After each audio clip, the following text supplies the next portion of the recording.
म के कुनै बेला लाटी हो कि बाठी हो भनेर कन्फ्युज हुन्छु के।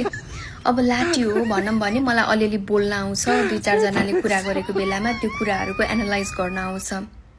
होइन म बाठी हो भनौँ भने जहाँ बोल्नुपर्ने ठाउँ हुन्छ त्यति बेला मेरो यो मुखबाट एक शब्द पनि आउँदैन।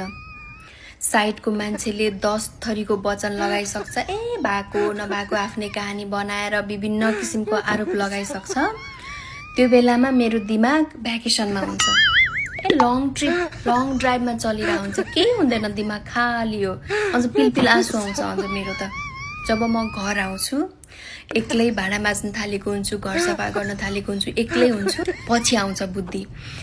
त्यसले यस्तो भने बेला मैले यो भन्नु पर्थ्यो, त्यसले यस्तो यस्तो भनेको थियो, त्यसले त झन् यस्तो यस्तो यस्तो गरेको थियो। ओहो, त्यो एक्लै रिसेन्ट कुरा हो र 4-5 वर्ष पहिलाका कुराहरू पनि त्यो रिकल भइराख्ने के दिमागमा, अनि एकदम ट्रिगर भएर बस्छ के त्यो मेरो, एकदम धेरै ट्रिगर हुने क्या। मैले त्यो बेला किन यस्तो भनिनँ, भन्नुपर्ने थियो मैले किन भनिनँ भनेर।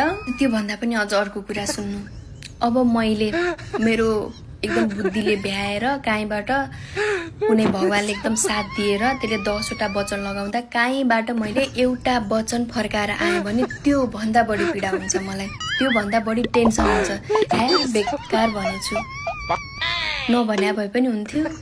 उसले के सोच्यो होला, उसले आफ्नो कर्मको फल आफै भोग्थ्यो नि, मैले किन भन्नु पर्थ्यो होला। उसले के सोच्यो भनेर पनि मैले सोचिराख्छु के।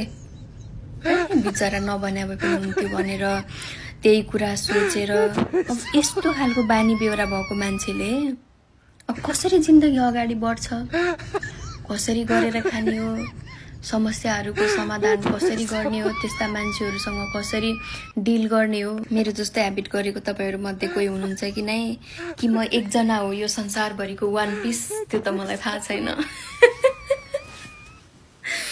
तर म के